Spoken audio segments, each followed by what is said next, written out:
കാണുന്നില്ലേ സംഭവം അതും ഇതും അവിഹിതം പലതും നടന്നിട്ടില്ലേ ഇപ്പോഴും നടക്കുന്നില്ലേ ഇനിയും നടക്കുകില്ലേ. എന്ത് മനോഹരമായിട്ടാണ് ആ ഒരു ഭാര്യനെ മറ്റൊരു രീതിയിൽ ചിത്രീകരിച്ച് ജനങ്ങൾക്ക് മുമ്പിൽ ആ ഒരു പാട്ടിനെ വളരെ ഭംഗിയാക്കിയിട്ടാണ് കൊണ്ടുവച്ചു കൊടുത്തു എന്നുള്ളതാണ്. ഏ അത് പണ്ട് കാലങ്ങളിലൊക്കെ ഗൾഫ് നാട്ടിലേക്ക് നമ്മൾ ഒരു കത്തെഴുതി കഴിഞ്ഞാൽ 15 ദിവസം, മുൻപൊക്കെ ഒരു മാസമൊക്കെ പിടിച്ചിരുന്നു. 15 ദിവസം കഴിഞ്ഞാൽ നമ്മ അതേ ടൈമിൽ തന്നെ നമ്മൾ ഉടനടി മറുപടി എഴുതി നാട്ടിലേക്ക് വിടും. അത് ഇങ്ങോട്ട് എത്തുമ്പോഴും 15 ദിവസം. അപ്പോൾ ഒരു മാസമാണ് ഒരു കത്ത് എഴുതി വിടുന്നതും അതിനുള്ള മറുപടിയും വരുന്നത്. ഈ മറുപടിയൊക്കെ ഒരു വ്യത്യസ്തമായ ആ ഒരു രൂപത്തിലാക്കി മാറ്റി കോർത്തിണക്കി ഒരു സ്ത്രീകളെ വളരെ മോശമാക്കുന്ന രൂപത്തിലാണ് ഇതിന്റെ ഈ വരികൾ ഇവിടെ പ്രത്യക്ഷപ്പെട്ടത്. ഞാൻ തീരെ ശ്രദ്ധിക്കാറുണ്ടായിരുന്നില്ല ഇത്തരം പാട്ടുകൾ എങ്ങനെയാണ് എന്താണെന്നുള്ളത്. അപ്പൊ ഇതില്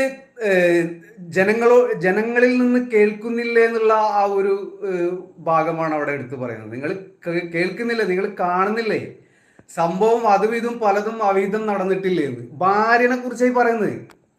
അപ്പൊ ഭാര്യ ഇത് എഴുതിയ ആ വ്യക്തിയുടെ ഭാര്യനെ ഏത് കാഴ്ചപ്പാടിലൂടെ ആയിരിക്കും കണ്ടിട്ടുണ്ടാവുക. പാട്ട് എന്ന് പറയുന്ന സംഭവമൊക്കെ ഭയങ്കര സംഭവമായിരിക്കും. പക്ഷെ ഈ പാട്ട് തന്നെ എത്രയോ ഗൾഫ് രാജ്യത്ത് ഒരുപാട് സ്റ്റേജ് പ്രോഗ്രാമിൽ ഈ പാട്ട് ഭയങ്കരമായിട്ട് വർണ്ണിച്ച് ഇങ്ങനെ എടുത്തെടുത്ത് അടിച്ച് പൊളിച്ച പോലത്തെ മ്യൂസിക് ഒക്കെ കൊടുത്ത് ജനങ്ങളെ ആ ഒരു ഇംപ്രഷൻ കൊള്ളിക്കുന്ന രൂപത്തിലുള്ള കളികളൊക്കെ കളിച്ചിട്ടുണ്ട്. ഇപ്പോഴാണ് ഈ പാട്ടിന്റെ ആ ശരിയായിട്ടുള്ള ആ ഉള്ളടക്കം എന്താണെന്ന് മനസ്സിലാക്കാൻ പറ്റിയത്. അപ്പോൾ കുറെ വൈകി, കാരണം വർഷങ്ങൾ കഴിഞ്ഞാണ് ഈ സംഭവം ഉണ്ടാകുന്നത്. അപ്പോ പിന്നീടുള്ള ആ വരി എന്ന് പറയുന്നത്, മലക്കല്ല പെണ്ണെന്നത് വല്ലാത്തൊരു വാക്കാണ്, മനസ്സിൽ വെടിവെച്ചിട്ടിരട്ട കുഴൽ തോക്കാണ്, മാനാഭിമാനമുള്ള പുരുഷന്റെ നേർക്കാണ്, മറുപടി പറയാനായി കഴിയുന്നത് ആർക്കാണ്, തരിച്ചു പോകുന്നതാണ് കേട്ടോ. പൗരുഷം തെറിച്ചു പോകും, തരിച്ചു പോകും, പൗരുഷം തെറിച്ചു പോകും, പണത്തിന്റെ കൊടുമുടി ഞൊടിയിടെ കിടുകിട വിറച്ചു പോകും, കിടുകിട വിറച്ചു പോകും. ഈ മണിച്ച് പാടുന്നത് ആരാണെന്നുള്ളത് നിങ്ങൾക്ക് എൻ്റെ ഈ ശബ്ദത്തിൻ്റെ ആ ഒരു ശൈലിയിലൂടെ തന്നെ നിങ്ങൾക്ക് മനസ്സിലാവും. ഇത് ഭയങ്കര സംഭവമാക്കിയിട്ടാണ് ഗൾഫ് നാട്ടിലായാലും ഇപ്പോൾ മറ്റുള്ള സ്റ്റേജ് പ്രോഗ്രാമിലായാലും ഈ പാട്ടിനെ വളരെ ഒരു ഭയങ്കര അർത്ഥത്തോട് കൂടിയിട്ട് അങ്ങനെ പാടുന്നത്. ഇതിൻ്റെ ഉള്ളിലുള്ള വരികൾ എന്ന് പറയുന്നത്, നമ്മുടെ വീട്ടിലുള്ള സ്ത്രീകൾ എന്ന് പറഞ്ഞു കഴിഞ്ഞാൽ നമ്മൾ അധ്വാനിച്ച് കൊടുത്തു കഴിഞ്ഞാൽ അവര് വളരെ സുഖസുന്ദരമായിട്ട് ജീവിക്കുന്ന ആ ഒരു കാഴ്ചയാണ് നമ്മൾ കാണുന്നത്. അപ്പോൾ നമ്മുടെ ഭാര്യനെ നമ്മൾ ഏത് രീതിയിലാണ് നമ്മൾ കാണുന്നത്? നമ്മുടെ ഒരു ദൈവത്തിന് തുല്യമായിട്ട് തന്നെയാണ് ഭർത്താവ് ഭാര്യനെ കാണുന്നതും, അതുപോലെ തന്നെ ഭാര്യ ഭർത്താവിനെ കാണുന്നതും. അപ്പോൾ ഇതിപ്പോൾ പറയാൻ കാരണം, ഈ പാട്ടിൻ്റെ മാപ്പിളപ്പാട്ട് എന്ന് പറഞ്ഞ് മുസ്ലിം ലോകത്തിനെ അടിച്ചേൽപ്പിക്കുന്ന ആ ഒരു രീതിയിൽ ഇത് മാപ്പിളപ്പാട്ട്, ഇത് മുസ്ലിങ്ങളുടെ പാട്ട് എന്നുള്ള രൂപത്തിലാണ് നമ്മളൊക്കെ മറ്റുള്ള ആളുകളൊക്കെ ഇതിനെ കേട്ടിട്ടുള്ളത്. ഈ ഗൾഫിൽ ജീവിച്ച ആളുകളൊക്കെ ഈ പാട്ട് കേട്ടിട്ടുണ്ടാവും. അപ്പോൾ ഒരാൾ ചോദിക്കുകയാണ് എന്നോട്, പോലീസാണോ എന്ന് ചോദിച്ചു. പോലീസല്ല, പോലീസ് ആകണമെന്ന് ആഗ്രഹം ഉണ്ടായിരുന്നു. അത് പിന്നീട് അങ്ങനെ തെന്നിത്തെറിച്ച് പോയതാ. അതൊക്കെ പോട്ടെ. അത് എന്താണ്, മിസ്റ്റർ ഒഫീഷ്യൽ എന്ന് പറയുന്ന ചിറക്കൽ കാളിദാസൻ എന്ന് പറയുന്ന ആളാണ് ചോദിച്ചത്. പിന്നെ ബാപ്പുട്ടി കമ്പിൽ, ഹായ്, നല്ല പാട്ട്, പാട്ട് നല്ലതാണ്. അതിൻ്റെ അർത്ഥം അറിഞ്ഞപ്പോൾ എനിക്ക് വളരെ വിഷമമുണ്ടാക്കി. അതുകൊണ്ടാണ് ഞാൻ ഈ പാട്ട് സെലക്ട് ചെയ്തിട്ട് നിങ്ങളും കൂടിയിട്ട് ഇതൊന്ന് കേൾക്കണം. കാരണം ഇതുപോലെ ഒരുപാട് മാപ്പിള പാട്ടുണ്ട്. ഈ എരിഞ്ഞോളി മൂസയുടെ ഇപ്പോൾ കുറച്ച് പാട്ടുകൾ ഇപ്പോൾ ഞാൻ കഴിഞ്ഞിടെയൊക്കെ പാടി.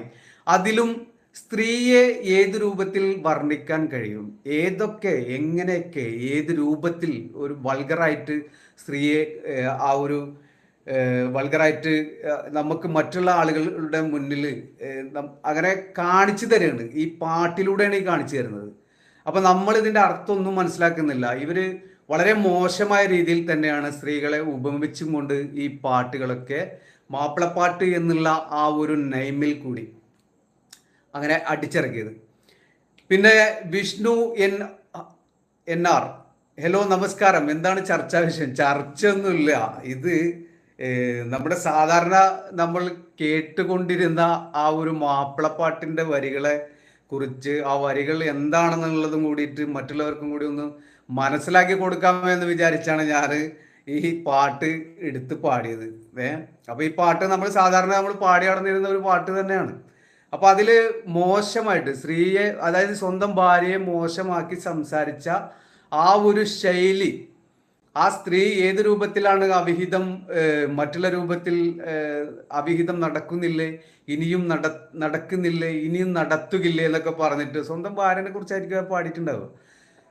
അല്ലാന്നുണ്ടെങ്കിൽ ഏതൊരു ഗൾഫുകാരൻ്റെയും ഭാര്യമാർ ഇവിടെ നാട്ടിൽ അവർ സുരക്ഷിതമായിട്ടുള്ള ആ കുടുംബത്തിൽ ജീവിക്കുന്ന സമയം എല്ലാ ഭാര്യമാരും ഇതുപോലെ അവിഹിത ബന്ധം തേടി പോകുന്ന സ്ത്രീകളാണോ? അല്ല, ഒരിക്കലും അല്ല. ആരെയും നമുക്ക് ആ ഒരു കാഴ്ചപ്പാടിൽ ഒരിക്കലും നമുക്ക് കാണാൻ കഴിയില്ല. പിന്നെ ഗൾഫുകാരുടെ ഭാര്യമാർ എന്ന് പറയുന്നത് അവർക്ക് ആ മാസം ആ ശമ്പളം ഗൾഫിൽ നിന്ന് കിട്ടുന്ന സമയം അത് നാട്ടിലേക്ക് അയച്ചു കഴിഞ്ഞാൽ മക്കളുള്ള സ്ത്രീകളാണെന്നുണ്ടെങ്കിൽ തീർച്ചയായിട്ടും ആ മക്കളുടെ ആവശ്യങ്ങൾക്കായിട്ടും മറ്റും അവർ ടൗണിലും അതുപോലെ തന്നെ മറ്റ് വിദ്യാഭ്യാസ സ്ഥാപനങ്ങളിലും എല്ലാ ഇടങ്ങളിലും അവർ ഓടിയെത്തി ആ മക്കൾക്ക് വേണ്ടി എന്തൊക്കെ ചെയ്തു കൊടുക്കാൻ കഴിയും അതൊക്കെ ആ ഒരു മക്കളുടെ ആ ഒരു ഭാവിക്ക് വേണ്ടിയിട്ടാണ് ആ ഒരു അമ്മ അല്ലെങ്കിൽ ആ ഉമ്മ ഓടി നടക്കുന്നത്.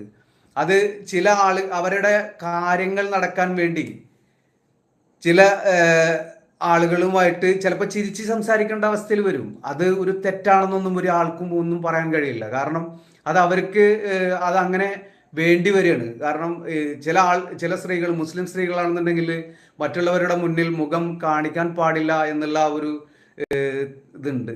എങ്കിലും അത് ഉണ്ടെങ്കിൽ തന്നെ അവരുടെ കാര്യങ്ങൾക്ക് വേണ്ടി അവർ മറ്റുള്ളവരുമായിട്ട് സംസാരിച്ചേ പറ്റൂ. മക്കളുടെ ആവശ്യങ്ങളാണ്. അത് ഈ പാട്ടിലൂടെ പറയുന്നത് ആ ഒരു കത്തെഴുതിയ ആ ഒരു ഭാര്യയെ വളരെ മോശമാക്കിയിട്ടാണ് ആ പാട്ടിൻ്റെ വരികൾ ഉണ്ടാക്കി വിട്ടിട്ടുള്ളത്. അപ്പോൾ അത് പാടിയപ്പോൾ എനിക്ക് ചിരി വന്നു. അതുകൊണ്ടാണ് നിങ്ങളും കൂടി കേട്ടോട്ടെ എന്ന് വിചാരിച്ചു. ഹസ്ബി റബ്ബി ജല്ലല്ല മാഫി കൽബി ഹൈറുള്ള നൂർ മുഹമ്മദ് സല്ലല്ല എന്ന ഗാനം പാടാൻ തോന്നുന്നു. ആ പാട്ട് പാടാം എന്ന് പറഞ്ഞു കഴിഞ്ഞാൽ കുറച്ചേ എനിക്കറിയുള്ളൂ. ഹസ്ബി റബ്ബി ജല്ലല്ല മാഫി കൽബി ഹൈറുള്ള നൂറ് മുഹമ്മദ് സല്ലല്ലാഹു ലാ ഇലാഹ ഇല്ലല്ലാഹ് ലാ ഇലാഹ ഇല്ലല്ലാഹ്. ഒരു താരാട്ട് പാട്ടാണ് കേട്ടാ വിഷ്ണു, അതൊരു താരാട്ട് പാട്ടാണ്. അതിൻ്റെ ബാക്കി വരികളൊക്കെ ഉണ്ട്. കരയല്ലേ കരയല്ലേ കുഞ്ഞോനെ എന്ന് പറഞ്ഞിട്ട്. അപ്പോൾ അത് ബാക്കിയൊന്നും എനിക്കറിയില്ല. ഞാനിപ്പോൾ ഈ പാട്ടിൻ്റെ ലെവലിൽ കൂടി അങ്ങനെ കയറി വന്നു കഴിഞ്ഞാൽ പറയാൻ ഉദ്ദേശിച്ച കാര്യങ്ങളൊക്കെ വിട്ടുപോവുകയാണ്. ഇപ്പോൾ ഒരു ന്യൂസ് വന്നത് UP-യിലാണ് സംഭവം കേട്ടോ. ഇപ്പോൾ കൻവർ യാത്ര എന്ന് പറയുന്ന ആ ഒരു മുസ്ലിങ്ങൾ കൊണ്ടടക്കുന്ന വലിയൊരു ഘോഷയാത്രയാണത് കൻവർ യാത്ര.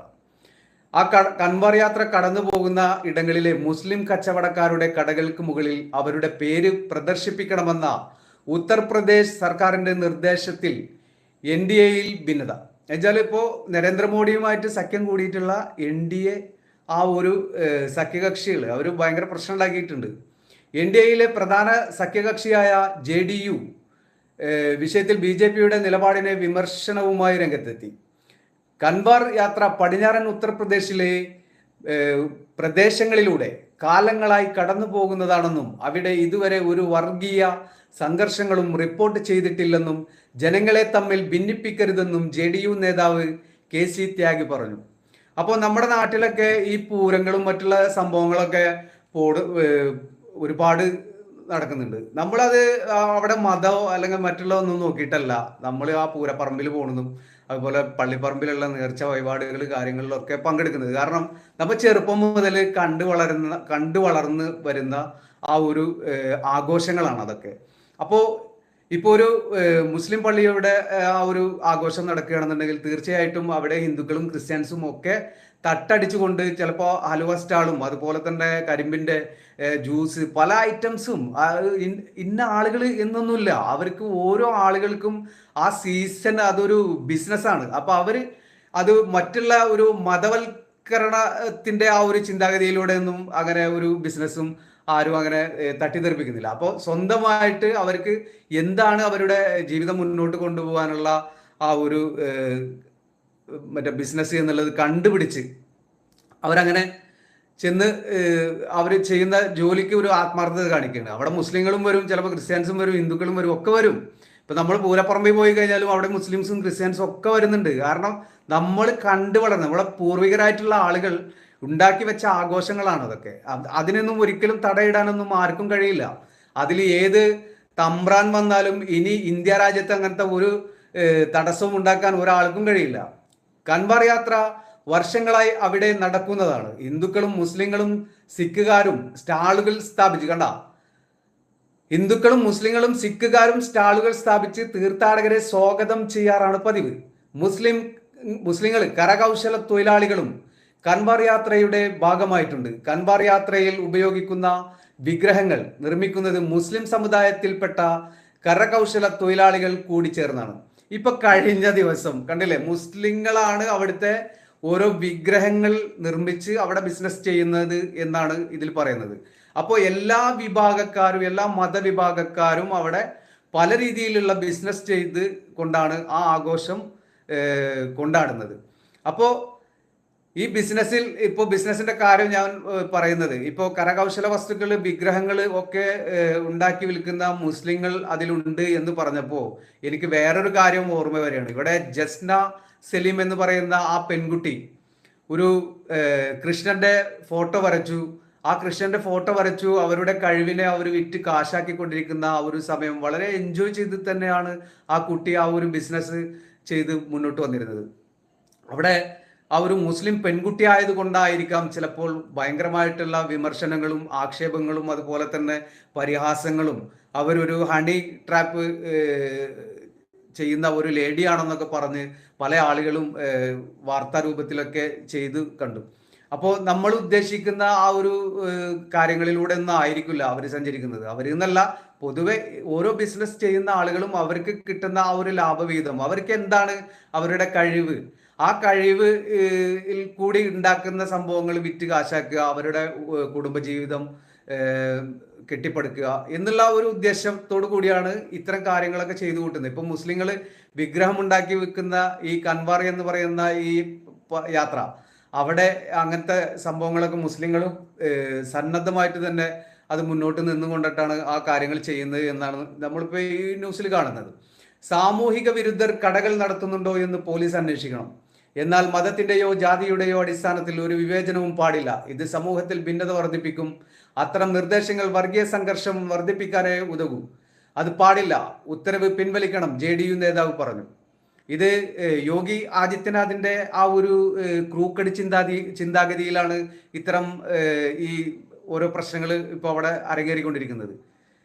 അവരുടേതായിട്ടുള്ള ആ ഒരു ആഘോഷയാത്രകൾ നടക്കുന്ന സമയം അവർക്ക് ഒരു സ്റ്റേ ഇല്ല, അതുപോലെ തന്നെ വാഹന ഗതാഗതത്തിൻ്റെതായിട്ടുള്ള പ്രശ്നങ്ങളില്ല, മറ്റുള്ള വിഷയങ്ങളില്ല, ഒന്നുമില്ല.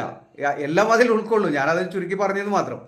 അപ്പോൾ അങ്ങനെയാണ് ഒരു മതവിഭാഗം മാത്രം, അവർക്ക് മാത്രം എന്തും ചെയ്താൽ മതി, അവരാണ് അവിടുത്തെ രാജഭരണം എന്നുള്ള ഒരു ചിന്താഗതിയിൽ കൂടിയാണ് ഇത്തരം ഈ പ്രസ്താവനകളൊക്കെ ഇറക്കി ജനങ്ങളെ ഭിന്നിപ്പിക്കുന്ന രീതിയിൽ ഓരോന്നും കാട്ടിക്കൂട്ടുന്നത്. ഇതിനൊക്കെ പണി കിട്ടിക്കൊണ്ടിരിക്കുന്നത് കണ്ടില്ലേ. കോൺഗ്രസ് പാർട്ടിയിലും ഒരുപാട് മുസ്ലിങ്ങളില്ലേ, അവര് കൊടുത്ത പണി കണ്ടില്ലേ ഇപ്പോ തെരഞ്ഞെടുപ്പിൽ. അപ്പൊ ഇതുപോലെ ജനങ്ങളെ കെട്ടിടാൻ നോക്കിക്കഴിഞ്ഞാൽ ഒരിക്കലും നടക്കില്ല. ഇവിടെ നിന്ന് ഇന്ത്യ രാജ്യത്ത് ഇനി രാജഭരണം എന്ന് പറയുന്ന ആ സംഭവം ഒന്നും കൊണ്ടുവരാനൊന്നും ഒരാൾക്കും കഴിയില്ല. ഇവിടെ ആര് വിചാരിച്ചിട്ടും കാര്യമല്ല. കാരണം ഒരു സമയം വരെ ഉണ്ടാവും. അതായത് ഇപ്പോ BJP സർക്കാർ നിലനിന്നിരുന്ന സമയം